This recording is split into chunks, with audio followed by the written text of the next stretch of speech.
boa tarde, olá, né? Bom dia ou boa noite. Então, caros visitantes do canal, eu estou aqui novamente para gravar mais um vídeo da série Tecnologias de Nikola Tesla. Eu demorei um pouco para gravar o próximo vídeo porque eu andei um pouco ocupado com alguns outros trabalhos e outros projetos. Mas agora que eu consegui um tempo, finalmente nesse final de semana, eu resolvi gravar o vídeo para dar continuidade. Esse é o terceiro vídeo da série. Para quem não viu os anteriores, eu vou deixar linkado aqui embaixo na descrição desse vídeo. E pretendo fazer mais alguns vídeos ainda para tratar mais desse assunto, para esclarecer um pouco dessas tecnologias de Tesla que são muito interessantes, mas existe muita mistificação aí na internet, né? Gente dizendo que que recebeu essa tecnologia de alienígenas e que vai ser uma revolução tecnológica e um monte de coisas que na verdade não tem fundamento. Claro que isso aqui não é tecnologia alienígena, isso aqui foi tecnologia desenvolvida por Nikola Tesla há mais de 100 anos atrás. Já foi patenteado, a patente já expirou, já é domínio público, enfim. Então esse aqui é mais um vídeo da série para desmistificar os mitos que rolam na internet a respeito das tecnologias de Nikola Tesla, mostrar que a tecnologia é real sim, ela funciona sim, embora tenha uma série de poréns, né, tenha uma série de problemas com relação ao uso prático dessa tecnologia, problemas que os oportunistas da internet que tentam vender essa ideia de tecnologia revolucionária, eles não falam desses problemas, mas como aqui eu não pretendo vender ideia nenhuma, o meu objetivo aqui é justamente apenas esclarecer, então eu vou falar tanto das partes boas quanto das partes ruins dessa tecnologia. E tem muitas partes ruins, não são poucas. Tem alguns problemas que talvez possam ser resolvidos e outros não. Mas, bom, vamos à demonstração, porque quem está na internet não tem muita paciência para blá blá blá, né? Então vamos mostrar alguma coisa. Este é o meu gerador de superposição de ondas. Ele é bem menor do que o que eu tinha mostrado antes. Eu andei trabalhando nesses últimos meses para dar uma reduzida e compactar ele e fazer um gerador mais compacto e funcional. Aí o resultado é esse aqui. Ele está sendo alimentado aqui por uma fonte de notebook. Essa fonte fornece de 3 a 4 amperes em 12 volts. 12 a 24, na verdade ele tem um botão para regular. Aqui está no momento em 24 volts. Tem um botão aqui de liga e desliga. E aqui é a saída que sai do gerador de superposição de ondas. E como eu já havia mostrado no vídeo anterior, ele acende a lâmpada com apenas um fio. Ó. Só um fio que sai aqui, e vem aqui para a lâmpada. E quando nós ligamos o gerador, essa lâmpada aqui é uma lâmpada incandescente de 127 volts e quantos watts? 15 watts. 120, deixa eu ver se aparece na câmera. 127 volts, 15 watts. A câmera não mostra muito bem, mas enfim. Colocamos a lâmpada aqui e ligamos o gerador. E a lâmpada acende. Só com um fio. Ah, mas e esse outro fio que está ligado aqui? Esse fio, ele não está ligado a nada, ó. É um fio solto. Ok? Se eu tirar o fio, a lâmpada não acende. Por quê? Porque é preciso que haja uma diferença de potencial entre os terminais da lâmpada para que ela acenda. Se não houver essa diferença de potencial, a lâmpada não vai acender. Esse fio existe para criar essa diferença de potencial. Então eu posso colocar ele aqui em cima. A posição dele não importa. Esse fio cria a diferença de potencial. Esse fio ligado aqui aos terminais do bocal vem para o gerador de superposição de ondas e a lâmpada acende. Eu não vou entrar em detalhes agora o porquê precisa desse fio. Eu vou falar isso no próximo vídeo, porque eu não quero deixar esse vídeo muito comprido, como os vídeos anteriores, né? Porque ninguém tem mais paciência para ficar vendo vídeo de 1 hora, 2 horas, né? Então eu vou tentar aqui ser o mais breve possível. Tá, essa é uma lâmpada de 127 volts. Esta é uma lâmpada LED de 8 watts, 127 volts.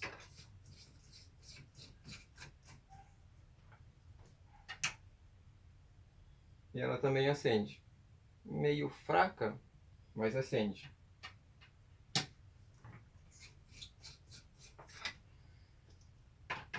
Esta aqui é uma lâmpada LED de 12 volts, 3 watts.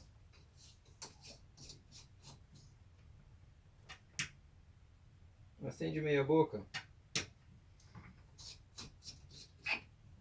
E esta aqui é uma LED 12 volts de 7 watts.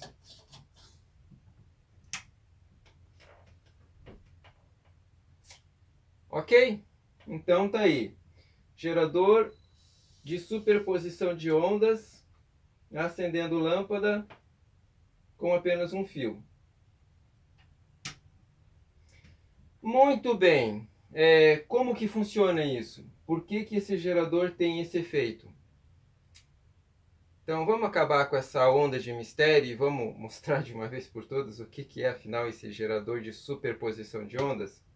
Então vamos lá. Deixa eu desconectar uns cabos aqui.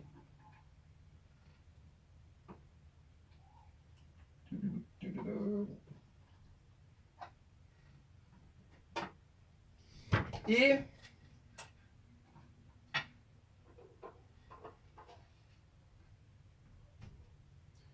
este é o gerador de superposição de ondas. Deixa eu abrir ele aqui só para deixar mais claro. Eu coloquei numa caixinha só para fazer uma coisa um pouco mais enfeitada, né? Mas nem precisava. Deixa eu colocar isso tudo aqui fora da caixa. Então está aí. Este é o tão famoso gerador de superposição de ondas. Ué, mas isso é uma bobina de Tesla, não é? É. É uma bobina de Tesla. Então, é isso o gerador de superposição de ondas, uma bobina de Tesla? Sim. Este é o gerador de superposição de ondas, que é comumente conhecido também como bobina de Tesla, que é a criação de Nikola Tesla de 100 anos atrás. Então, só para você ver que não é marmelada, que é isso mesmo, eu vou ligar aqui de volta. Aqui é o fio que sai da bobina, né, fio de alta tensão. Deixa eu ligar aqui de novo, só para mostrar. Ó, você vê que a bobina está emitindo raios, né? Se você vir aqui com uma lâmpada fluorescente, ela não acende. Ah, que droga.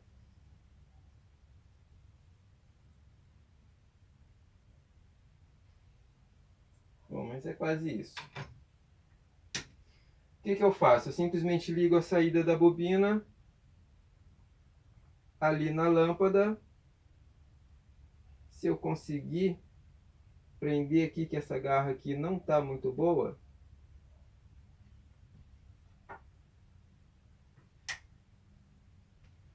e a lâmpada acende. Então é isso. Quando você mostra assim abertamente, sem toda aquela aura de mistério e de magia e de tecnologia extraterrestre, não parece tão impressionante, né? Mas enfim, é isso aí. né? Se quiser colocar outra lâmpada aqui só para você ver como funciona, é exatamente a mesma coisa. Ou seja, tudo que você precisa para conseguir acender lâmpada com apenas um fio é isso, é uma bobina de Tesla. Aí alguém pode perguntar, ah, mas essa bobina você adaptou ela, você fez alguma alteração nela? Não, eu não fiz alteração nenhuma, ela é simplesmente uma bobina de Tesla. E qualquer bobina de Tesla vai fazer exatamente a mesma coisa. Tá? A única coisa que tem de diferente é você colocar dentro de uma caixa ou de um tubo de PVC e dizer que isso é um gerador de superposição de ondas. Que na verdade é, né? Mas também não é nenhuma panaceia. Por que a bobina de Tesla é um gerador de superposição de ondas? Porque, ao contrário do que muita gente pensa, a bobina de Tesla ela não funciona com base no eletromagnetismo como esse transformador aqui. Esse aqui é um transformador de ferrite que eu comprei na China para fazer algumas experiências, né? Porque transformador de ferrite pode funcionar em altas frequências, né? Os de ferro com núcleo de ferro eles só funcionam com baixa frequência, que é o que a gente usa na nossa rede de distribuição, né? 60 Hz, 100 Hz. E esse trafo de ferrite ele pode funcionar com 50.000 Hz, 100.000, 150.000 Hz. Então eu comprei ele para fazer umas experiências com alta tensão e alta frequência. E este transformador é basicamente a mesma coisa que este, porque a bobina de Tesla nada mais é do que um transformador de alta tensão.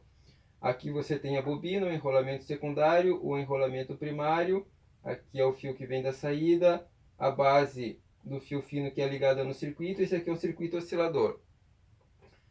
É um circuito oscilador comum, não tem nada de especial, tá? Ele é basicamente o mesmo circuito que eu usei nos vídeos anteriores, né? Com a transmissão de energia sem fio e com o vídeo anterior também sobre o próprio gerador de superposição de ondas. Eu só fiz algumas adaptações para que ele ficasse um pouco mais robusto e resistente, porque quando eu comecei a tentar fazer uma bobina pequena, eu fui procurar no YouTube alguns projetos, tem zilhões, né, de projetos de mini bobina de Tesla. E o que eu percebi é que todos os projetos são ruins. E eles pecam nesse ponto aqui, o circuito. O circuito deles é muito ruim. Então eu desisti de procurar no YouTube e resolvi aproveitar o próprio circuito que eu já havia usado nos vídeos anteriores, com os testes com as bobinas maiores, para usar também com essa bobina menor e deu certo. Então é isso que eu estou usando. Esse circuito ali é o oscilador, ele faz a bobina oscilar e a bobina oscilando gera alta tensão. Qual é a diferença entre esse transformador e esse transformador? A diferença é que esse aqui funciona baseado em eletromagnetismo. A base e o fundamento dele é o eletromagnetismo. Esse transformador, que é a bobina de Tesla, ele não funciona com base no eletromagnetismo. Também, uma parte. Eu vou deixar linkado aqui embaixo o vídeo de um russo, que eu já deixei linkado no vídeo anterior também, mas não custa lembrar, que ele fala de uma forma didática para quem é russo, porque o vídeo tem áudio em russo. Mas se você ativar a legenda e fazer a tradução automática, que é péssima, sinceramente eu não vou mentir para você, a tradução é péssima, mas com um pouco de paciência você consegue entender o que o vídeo diz. E ele fala que há 3 fenômenos básicos que funcionam aqui na bobina de Tesla que fazem ela ter esse efeito de transformar 12 ou 24 volts em 3.000, 5.000, 10.000 volts. Um efeito é o eletromagnético, a transferência que há entre o enrolamento primário e o secundário. Outro efeito é a ressonância entre esses dois enrolamentos. E o terceiro efeito, que é o mais importante de todos, é a superposição de ondas. A superposição de ondas, ela é um fenômeno que ocorre aqui no enrolamento secundário e tem a ver com o comprimento do fio que é usado para fazer essa bobina e a frequência em que o oscilador opera. Eu não vou entrar em detalhes sobre isso agora, porque eu não quero deixar esse vídeo muito longo. Eu estava planejando falar mais sobre essa questão da superposição de ondas, mas eu vou deixar isso para um próximo vídeo, porque nesse vídeo eu gostaria de fazer algumas advertências que eu acho que são muito importantes, né, e que tem muita gente na internet divulgando essas experiências com bobina de Tesla e falando um monte de panaceias e não estão atentando para que, na verdade, há algum perigo em você usar essa tecnologia. Há alguns pontos que você precisa considerar. Então, neste vídeo, eu vou falar mais sobre isso. Bom, quais são esses problemas da tecnologia? Que o pessoal que tenta vender isso na internet como uma revolução tecnológica não fala. Bom, eu vou mostrar porque nada melhor do que você mostrar, né? Um problema mais óbvio e claro disso tudo é a questão do campo elétrico.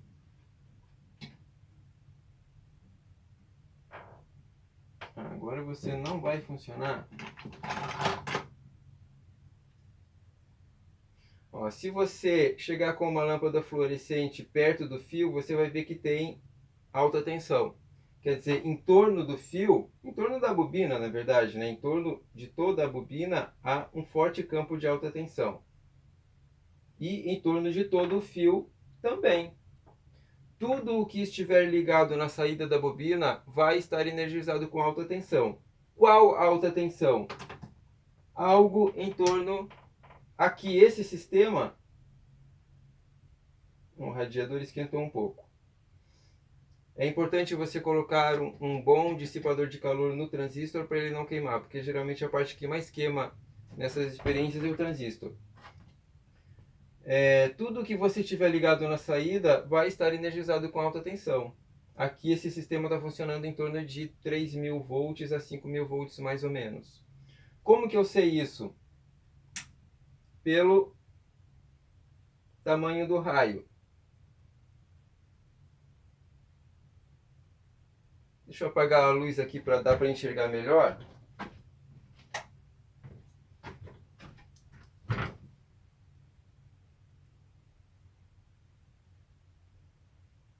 Aqui, ó, eu consigo puxar um raio de, na verdade, quase 1 centímetro. O que isso quer dizer? Bom, eu não tenho como medir a tensão que sai da bobina, porque não tenho nenhum medidor que suporte 10.000 volts.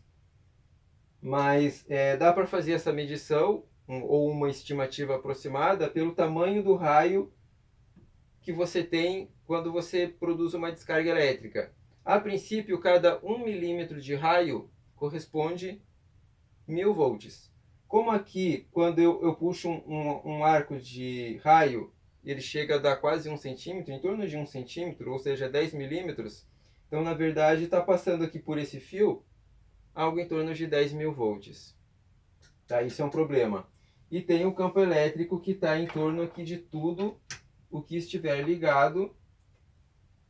A lâmpada neon acende quando está perto de um campo elétrico. Tudo aqui está dentro de um campo elétrico. Bom, qual é o problema desse campo elétrico?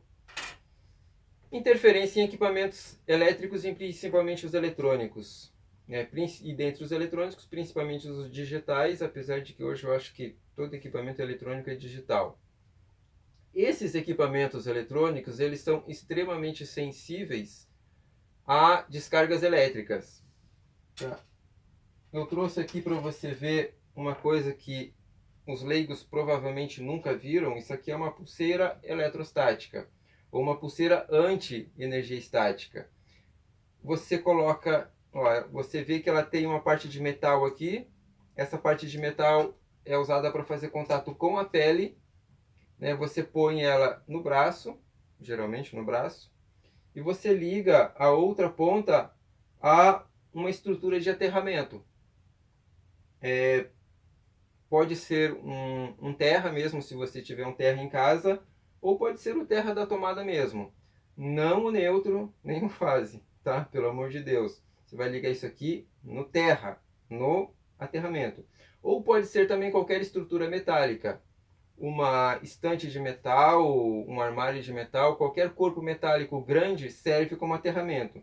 Por quê? Porque quando você faz essa conexão, você descarrega a eletricidade estática que você tem no corpo. E aí você pode manusear os equipamentos eletrônicos, os chips, circuitos integrados, sem risco. Por quê? Porque se você não fizer isso, a própria eletricidade estática que a gente tem no corpo, e isso todo mundo tem, pode danificar o componente eletrônico. Né? Pode gerar lá dentro dele uma pequena descarga elétrica e literalmente queima o componente, só com a energia do corpo. Por isso, o pessoal que trabalha com hobby provavelmente nunca usou isso aqui. Mas o pessoal que mexe com manutenção de eletrônica, principalmente quem mexe com manutenção de celular, de notebook, desses aparelhos pequenos, né, mais modernos e mais sensíveis, que têm circuitos miniaturizados dentro, eles precisam disso, para evitar danificar os componentes com a própria energia do corpo. Bom, aí você pensa, se só com a carga que eu tenho na mão eu posso queimar um componente eletrônico, que dirá a energia produzida por uma bobina de Tesla. Então, esse é um problema sério, é um problema que eu até o momento não encontrei uma solução. Tá? Eu já tive um problema aqui usando as bobinas maiores de resetar a memória de um timer digital que eu tenho aqui em casa para controlar algumas lâmpadas a 3 metros de distância. Então, poxa, uma bobina dessa aqui grande, ela tem um alcance de 6 metros de diâmetro. Qualquer aparelho eletrônico que esteja dentro dessa área de 6 metros pode não, vai estar sendo influenciado por esse campo elétrico. E se você deixar esse aparelho muito tempo imerso nesse campo elétrico, com certeza ele vai acabar sendo danificado. Então, se isso acontece com um dispositivo eletrônico pequeno, tudo bem, você compra outro. Mas se isso acontece com um celular, com um smartphone, um smartphone hoje está na faixa de R$ 1.000.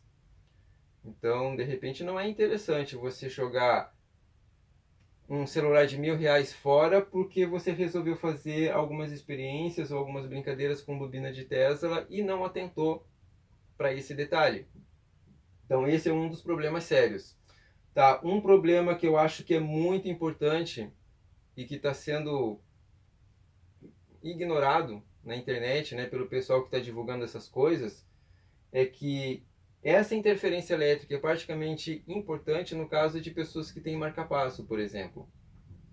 Porque pensa, se você montar uma bobina dessa aqui com 50 centímetros de altura, você tem um alcance dela, em torno dela, de até 6 metros. Se uma pessoa que usa marca-passo, que é um dispositivo eletrônico, entrar nesse campo de ação, o dispositivo pode parar de funcionar. E o que acontece quando o marca-passo para de funcionar? É complicado, né? Então, isso é um problema, sim, muito sério. Tá? Isso precisa ser levado em conta. E lembrando que esse raio de 3 metros ou de 6 metros de diâmetro, ele vale tanto para os lados quanto para cima e para baixo. Isso importa se você mora em apartamento, porque eu já morei em apartamento, eu sei como é. Muitas vezes você tem o vizinho do outro lado da porta ou do outro lado da parede e de repente você está lá fazendo uma experiência com bobina de Tesla e você está influenciando e eventualmente danificando os equipamentos eletrônicos do seu vizinho, mesmo sem saber, mesmo sem ter a intenção.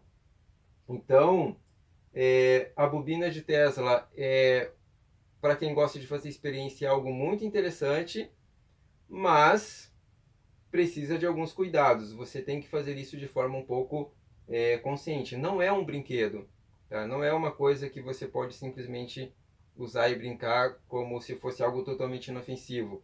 Não é tão perigoso, mas também não é tão inofensivo. Bom, esse é um dos problemas dessa tecnologia, campo elétrico. Outro problema é isso aqui.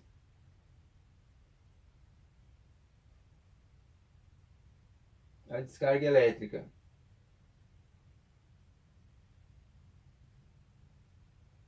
Aqui agora não está acontecendo, mas com outro fio que eu tinha ligado aqui estava acontecendo.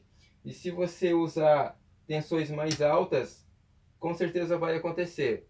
O que acontece? Quando você encosta no fio, você recebe uma descarga elétrica. Por quê? Porque mesmo o fio estando isolado com plástico, o plástico não é suficiente para fazer a isolação dos 10.000 volts que estão passando por aqui. Então esse é um outro problema sério, porque a partir do momento que você tem a tensão passando aqui, qualquer corpo metálico que encostar no fio, e dependendo da tensão não precisa nem encostar, basta ficar apenas 1 centímetro perto do fio, ele cria um raio de descarga. E esse raio, em último caso, né, em um caso extremo, pode provocar um incêndio numa casa, né? E isso também é um problema sério que é difícil de resolver. Existem fios próprios para você trabalhar com alta tensão. Esse fio aqui, claro que não é. Esses fios que a gente usa em fiação elétrica não é suficiente. Tá? Dependendo da tensão e da potência que você está trabalhando aqui, essa aqui agora não aparece. Aí quando eu ligo aqui, opa, ai, agora deu. Agora deu uma descarga elétrica aqui. Ó, então, ai, ó. Bom, deixa eu desligar a luz só para mostrar isso bem claro, para não dizer que eu estou mentindo. Ó, você encosta no fio e dá uma descarga elétrica. Entendeu? Quer dizer, mesmo o fio estando isolado, ele não está isolado. Se você encostar nele, você vai levar uma descarga elétrica. Tá? Esse é o segundo grande problema dessa tecnologia. Quando você lida com tensões muito altas, como aqui que está na faixa de 10.000 volts, é muito complicado, para não dizer quase impossível, você fazer uma ligação elétrica segura, principalmente se você pretende fazer isso na sua casa.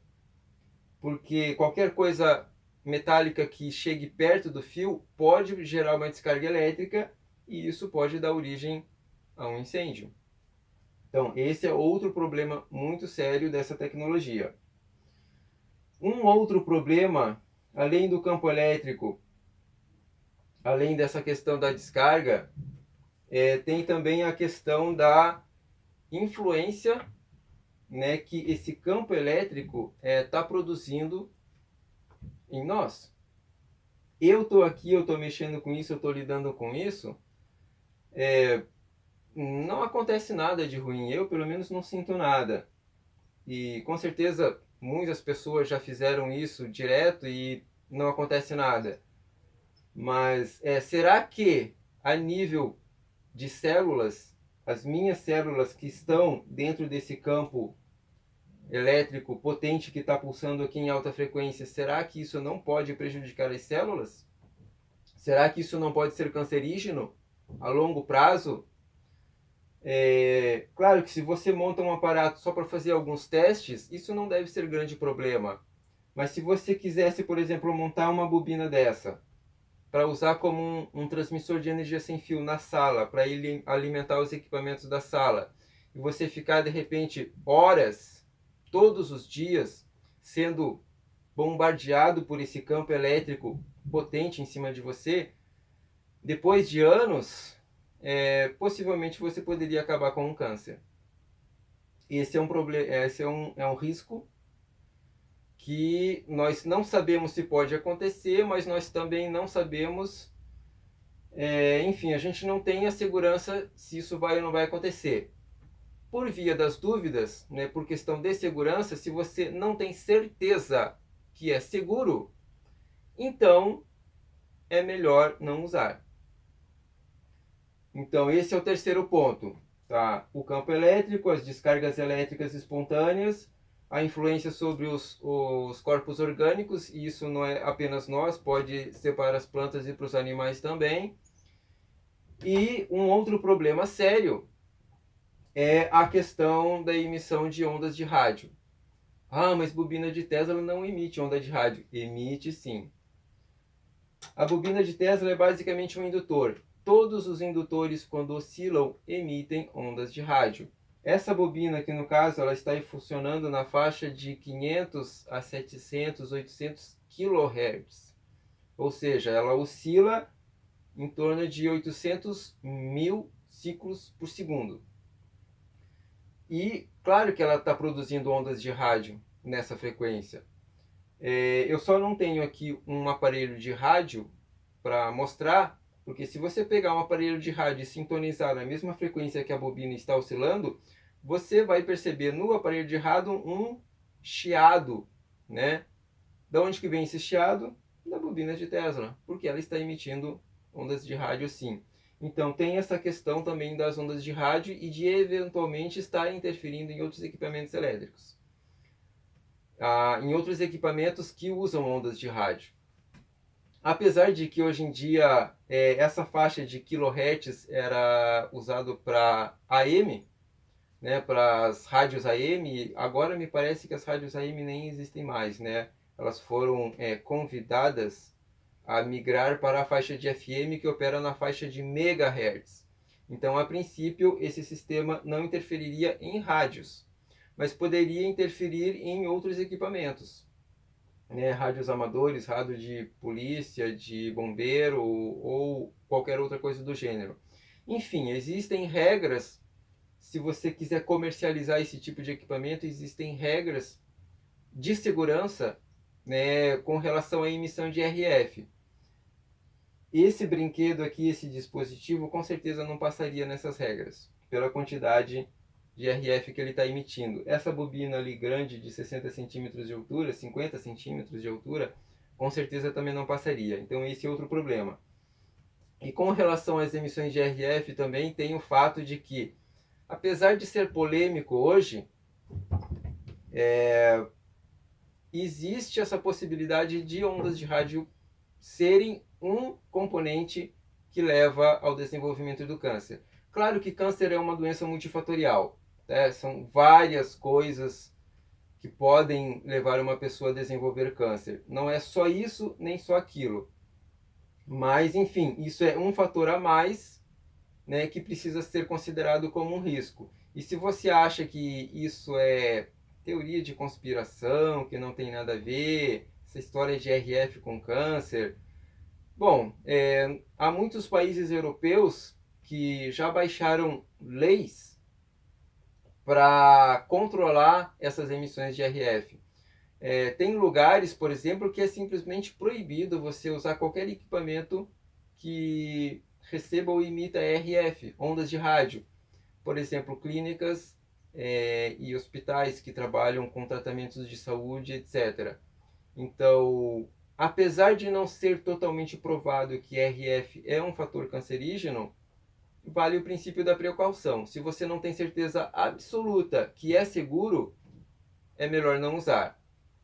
Tá? Então, esses seriam os problemas, né, que pode decorrer de você usar essa tecnologia. Então, sim, essa tecnologia é muito interessante, dá para fazer algumas coisas muito interessantes, dá para você transmitir energia sem fio, dá para você acender lâmpadas e até ligar motores com apenas um fio, mas também não é nenhuma panaceia, né? Tem aí alguns problemas que precisam ser levados em conta. E isso já era conhecido há 100 anos atrás, quando Tesla estava trabalhando com essa tecnologia. Eu vou ler um trecho aqui do livro As Invenções de Nikola Tesla, As Fantásticas Invenções de Nikola Tesla, só para você ter uma noção do que é esse problema do campo elétrico gerado por essas bobinas. Os testes de Tesla em Colorado Springs eram bem lembrados pelos moradores locais. Com um poste de 200 pés encimado por uma grande esfera de cobre erguida acima de seu laboratório, ele gerava potenciais que descarregavam raios disparados até 135 pés de distância. O estrondo da energia liberada podia ser ouvido em Creek, alguma coisa assim, a 15 milhas de distância. As pessoas que andavam nas ruas se assustavam ao verem as faíscas saltando entre seu pé e o chão. E as flamas de eletricidade também saíam de torneiras quando elas eram abertas para se tomar um copo d'água. Ou seja, a pessoa levantava o pé do chão e apareciam raios, que nem esses raios que a gente vê aqui. E quando elas mexiam nas torneiras ou maçaneta de porta também elas recebiam essas descargas elétricas. As lâmpadas acesas num âmbito de 100 pés da torre experimental brilhavam quando desligadas. As lâmpadas, mesmo desligadas, com o interruptor desligados, elas acendiam. Por quê? Porque está esse campo elétrico pulsando no ar. Cavalos nos estábulos recebiam choques através das ferraduras e fugiam das baias. Até os insetos foram afetados. Borboletas ficaram eletrificadas e rodavam em círculos desamparadamente. Ficavam girando. Suas asas expeliam halos azuis como fogo de Santelmo. Bom, isso é só um exemplo do que acontece quando você tenta transmitir esse tipo de energia a longa distância. A energia está no ar, ela está pulsando no ar. E ela é captada pelos objetos. Embora isso não cause a morte de ninguém, ninguém morreu eletrocutado aqui em Crike Creek, a cidade que ficava próxima do laboratório de Tesla. Ninguém morreu eletrocutado. Mas é uma situação desagradável. Você vai tocar numa maçaneta da porta, leva um choque. Você vai abrir a torneira para tomar um copo d'água, leva um choque. Né? Levanta o pé do chão, você leva um choque. Então, é estranho e desagradável. Por isso que o pessoal lá dessa cidade que ficava próximo do laboratório de Tesla odiava Tesla. Né? Fazia uma verdadeira campanha para ele ir embora de lá. Bom, mais um parágrafo. O efeito mais pronunciado e que mais chamou a atenção dos inventores do raio da morte, é outro projeto de Tesla, o raio da morte, ocorreu na estação geradora de Colorado Springs Electric Company, um dia enquanto Tesla realizava um teste de alta energia e crepitar na parte interna do laboratório cessou repentinamente. Entrando rapidamente no laboratório, Tesla quis saber por que seu assistente havia desligado a bobina. O assistente protestou dizendo que não havia feito nada. A energia do gerador da cidade, disse o assistente, devia ter se interrompido. Quando Tesla, zangado, telefonou para a companhia de eletricidade, recebeu uma resposta igualmente zangada da companhia, de que a energia não havia sido cortada, mas que o experimento de Tesla havia destruído o gerador. Bom, isso é só um exemplo do que já acontecia com Tesla quando ele fazia esses experimentos. Né? Ele, ao contrário do que alguns dizem que era tudo mito, não era. Ele chegou de fato a transmitir energia até 2 km de distância, mas tinha essas consequências. Então, em função desses problemas, é que provavelmente essa tecnologia não foi utilizada no passado e possivelmente por causa desses mesmos problemas ela acabe sendo inviável de ser usada hoje. Né? Então, eu acho que isso é um esclarecimento importante que precisa ser mencionado, né, que todo mundo fica maravilhado de ver essas coisas impressionantes que dá para fazer com essa tecnologia, mas não atenta para esses problemas, ok? Então, só para encerrar, eu gostaria de mostrar aqui, né, algumas outras bobinas que eu montei. Deixa eu desligar aqui para não acabar levando choque.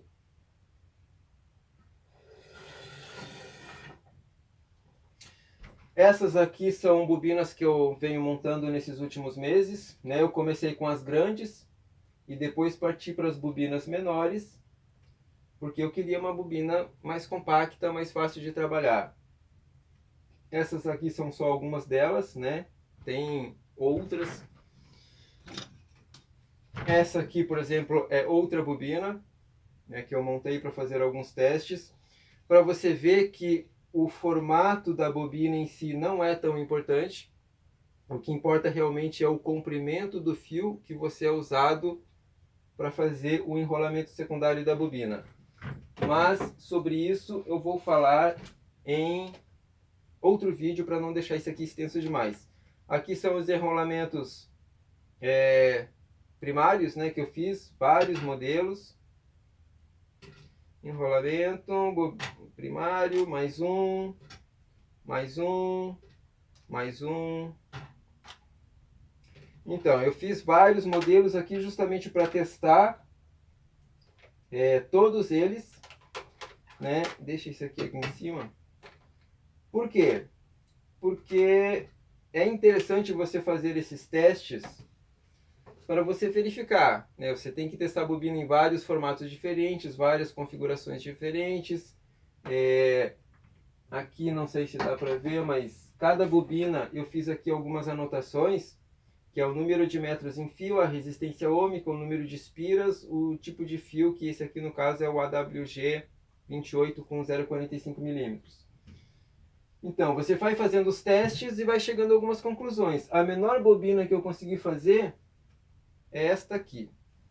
Esta bobina tem menos de 2 centímetros de altura. Tá, o tubo tem 3 centímetros, mas a parte de fio realmente enrolado tem menos de... Né, gatinho?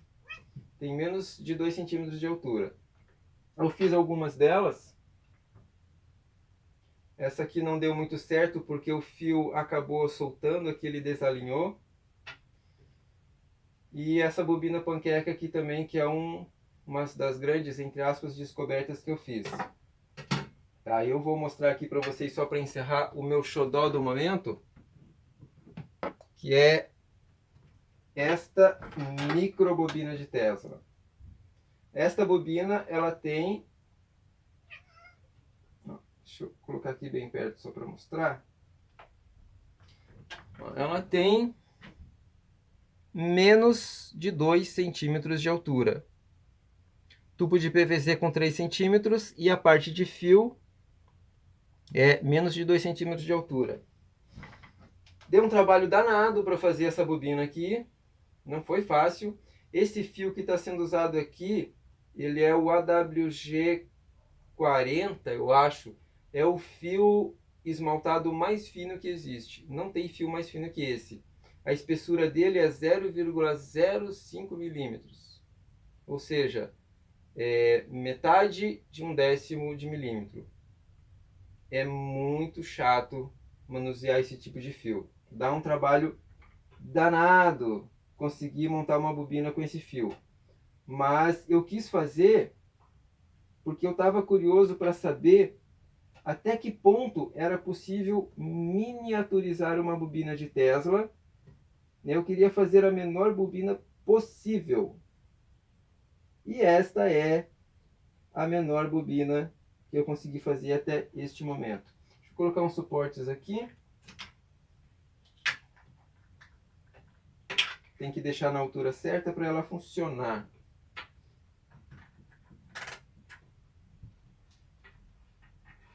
E vamos ligar aqui. Deixa eu colocar essa aqui mais para cá.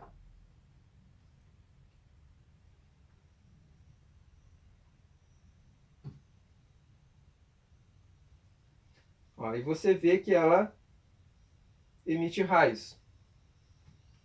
Deixa eu desligar aqui só para mostrar, desligar a luz, para mostrar que realmente ela emite raio considerável. Ó, se você for medir aqui pelo tamanho de raio, ela está produzindo algo em torno de 10.000 volts. E como toda boa bobina de Tesla, essa aqui não vai acender, não sei porquê. Essa aqui acende.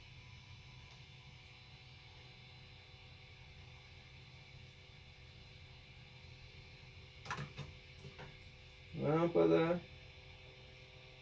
Viu como é fácil acender lâmpadas usando apenas um fio? Tudo que você precisa de uma bobina de Tesla. Ou de um gerador de superposição de ondas. Se você preferir chamar dessa forma, eu prefiro chamar apenas de uma bobina de Tesla.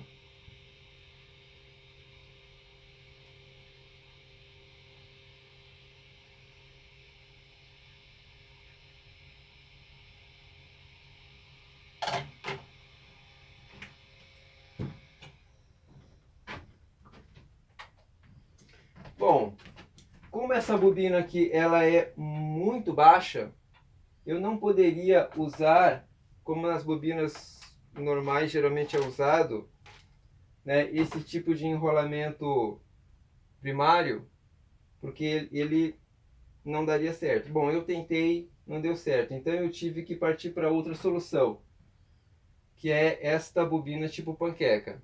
Dá um pouco de trabalho para fazer, não é muito fácil fazer essa bobina aqui, mas vale a pena. E eu acabei descobrindo que, na verdade, esta bobina tipo panqueca, ela é melhor, ela é mais interessante para você usar do que essa bobina normal que a gente costuma usar nas bobinas de Tesla, esse formato cilíndrico. Esse formato panqueca, ele tem um desempenho melhor, porque ele produz a mesma alta tensão e tem um consumo mais baixo.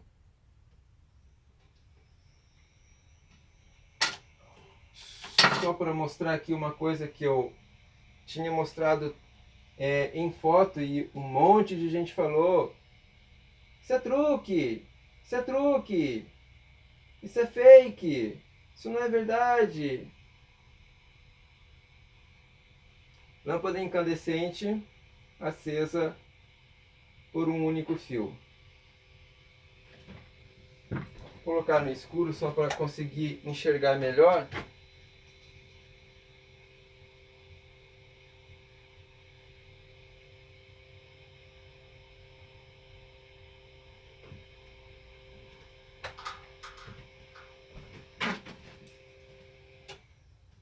Então é isso, pessoal.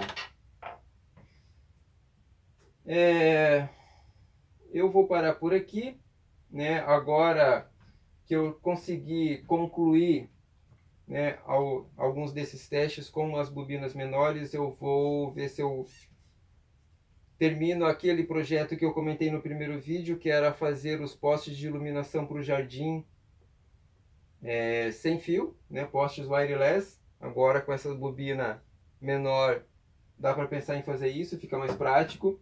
Apesar de que na prática eu sei que na prática não é viável. Quer dizer, é tecnicamente possível. Tá? Você pode montar a coisa e tá, tudo bem, ela funciona. Só que na prática não vale a pena usar. Por quê? Por causa dessa questão, a interferência do campo elétrico, o risco de descarga espontânea, o eventual efeito sobre os, né, seres humanos e plantas e animais. Então, só o fato de você não poder ficar com o celular perto de um dispositivo desse, correndo o risco de danificar o celular, já é complicado, né? Como que você vai colocar isso perto da sua casa e de repente você vai colocar no seu jardim, vai colocar um banco no seu jardim, esse banco vai ter que ficar pelo menos 3 metros de distância da antena, para não correr o risco de repente você estar com o celular no bolso e o seu celular ser danificado. Então, infelizmente, na prática, isso acaba sendo inviável, embora seja possível de fazer. Então, eu acho que é importante que você observe. Sai daí, gatinho. é que há algumas coisas que vale a pena estudar com relação a essa tecnologia, que fora os misticismos, né, que o pessoal anda falando na internet, tem alguns pontos que são interessantes. Por exemplo, essa possibilidade de você transmitir energia por apenas um fio poderia ser muito interessante para as concessionárias que trabalham, né, com transporte de energia, que precisam transportar a 100 quilômetros, 400, 500 quilômetros. Normalmente elas fazem isso por 2 ou 3 cabos, geralmente 3 cabos, né? E que tal se essa energia pudesse ser transmitida por um cabo só? E detalhe, quando você faz essa transmissão com alta tensão, oscilando em alta frequência, tem mais uma vantagem ainda. A perda que você tem na transmissão da energia ao longo do cabo é menor. Tesla reporta lá nos seus tempos de pesquisa que com essa tecnologia seria possível você ter uma eficiência em torno de 90% na transmissão de energia a longa distância, seja por um fio ou até mesmo pelo ar ou pela terra, que era algo que ele também estava trabalhando, mas não chegou a concluir essa parte, né? Porque os financiadores foram embora e ele acabou ficando sem dinheiro para concluir o grande sonho dele, que era fazer uma torre de transmissão de energia que transmitiria energia e informação a nível global. É impressionante até você pensar que Tesla ele tinha uma visão há 100 anos atrás de algo que hoje nós temos como a internet. Ele queria criar essa rede de comunicação global com todo o planeta usando essa tecnologia, no caso especificamente da transmissão de energia sem fio, que poderia transmitir energia e também informação. Mas infelizmente ele não pôde chegar lá, né, porque perdeu os seus financiadores.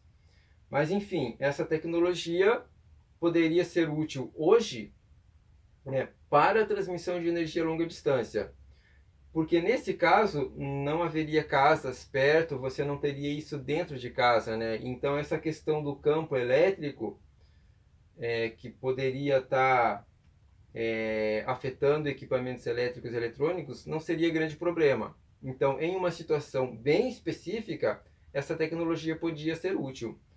Para usar dentro de casa, eu acho que não é viável, né? Pelos testes que eu já fiz aqui, e enfim, né, o risco de descarga espontânea e tudo mais, para usar dentro de casa realmente não é viável. Outra coisa que é muito interessante explorar nesse tipo de tecnologia é essa possibilidade de comunicação sem fio a nível global. Você poderia montar uma estação para enviar informação e também energia, se quiser, né? Se quiser construir uma máquina parruda o suficiente para isso, a nível global. Ou seja, você poderia fazer mais ou menos o que hoje nós fazemos com a internet, mas com uma grande diferença. Com uma única torre, com uma única estrutura, você poderia transmitir para o mundo inteiro. Hoje, a maioria do pessoal que usa a internet provavelmente não sabe, mas existe toda uma tremenda estrutura por trás da internet. São cabos que cruzam o Oceano Atlântico, ao contrário do que alguns pensam, né, que a internet por satélite, na verdade não é. Acho que 15%, 20% da internet é por satélite. 80% de todo o tráfego que nós temos de internet, áudio, vídeo, e-mail e tudo passa por cabos. Cabo mesmo, né? São cabos que cruzam os oceanos para ligar os países. E todo esse tráfego de internet passa por esses cabos. E tem, claro, servidores, tem toda uma parafernália de equipamentos que permitem essa comunicação, que para nós parece ser muito simples, fácil e transparente. Eu posso mandar um vídeo até daqui para a China, lá do outro lado do planeta, e chega num piscar de olhos. Mas na verdade tem toda essa estrutura por trás. Se um ponto dessa estrutura falhar, nós ficamos sem comunicação. Então seria até um ponto muito estratégico né, você ter esse tipo de tecnologia que você poderia enviar informação para qualquer parte do planeta, praticamente instantâneo, a velocidade da luz, e com apenas uma torre de transmissão, sem precisar de toda essa parafernália de cabos e servidores e roteadores e tudo mais. Você simplesmente montaria a antena, sintonizaria ela numa frequência e transmitiria a informação. Esse é um outro ponto dessa tecnologia que eu acho que vale a pena ser estudado mais a fundo. E o resto é esoterismo ou panaceia. Desculpe a franqueza, né? Mas muito do que o pessoal fala por aí é simplesmente bobagem. A bobina de Tesla, ela é um transformador de alta tensão, ela não é uma fonte de energia infinita, ela não tira energia do vácuo, não é tecnologia extraterrestre, dá para fazer algumas coisas muito interessantes, tem alguns problemas técnicos que precisam ser resolvidos também, e é isso. Então, eu acho que é isso. Se eu esqueci algum detalhe, eu vou postar isso no próximo vídeo. Como nos vídeos anteriores eu já recebi muitos comentários desagradáveis, mal educados, e alguns até com palavrões, este vídeo eu vou deixar com os comentários desabilitados. Eu vou deixar aqui embaixo da descrição do vídeo um link para quem quiser realmente conversar sobre isso de forma séria e educada, né, pode entrar nesse grupo. Esse link é para entrar num grupo de discussão do Telegram, e lá a gente pode conversar e trocar informação sobre isso. Sinceramente, eu cansei de deletar e-mails ofensivos e mal educados, então este vídeo vai ficar com a parte de comentários desativada. Quem quiser falar realmente sério sobre isso, pode entrar lá no grupo do Telegram, será muito bem-vindo, ok? Então é isso por hora, abraço para vocês e... não esqueça de curtir o vídeo se você gostou. Se não gostou, também não vai ter a oportunidade de fazer um comentário mal educado, porque não vai ter comentários nesse vídeo. Se você gostou, dá um joinha, porque isso ajuda que outras pessoas recebam esse vídeo também, vejam esse vídeo também. E o que ajuda a divulgar informação séria sobre as tecnologias de Nikola Tesla, né, que não seja esoterismo, né, e coisas do gênero. E se você não é assinante do canal, assina para você não perder os próximos vídeos. Assim que eu puder, eu vou publicar mais vídeos. Agora que eu consegui concluir essa parte de fazer uma mini bobina, eu vou voltar a pensar na questão dos postes para a iluminação do jardim. Ainda quero fazer isso só para mostrar que é possível, apesar de que na verdade isso não sai, gatinho. Apesar de que isso na verdade não é prático, né, como eu disse, para se fazer realmente. Mas só para mostrar que é possível, né, que não é fake, não é truque, que a tecnologia existe sim. E também quero testar a possibilidade de fazer um motor funcionar com energia sem fio. Eu vou deixar um link aqui abaixo de um vídeo de um norte-americano que ele chega a ligar um ventilador de 300 watts usando energia sem fio, semelhante ao que eu mostrei no primeiro vídeo, né, com duas bobinas, uma emitindo, a outra recebendo, e essa energia que é recebida liga o ventilador. Então você vê que não é pouca coisa, ligar um motor elétrico. Tudo bem que o motor é de 300 watts, mas ele provavelmente não deve estar consumindo 300 watts, deve estar consumindo menos. Mas mesmo assim é algo surpreendente. Eu vou deixar o link aqui abaixo e recomendo que você veja os outros vídeos desse canal também, desse norte-americano. Ele tem vídeos muito interessantes de experiências que ele fez com essa tecnologia. Vale muito a pena você ver esses vídeos, porque é informação séria, né? Não é tecnologia alienígena, nem é esoterismo. Ok? Então, abraço e até o próximo vídeo.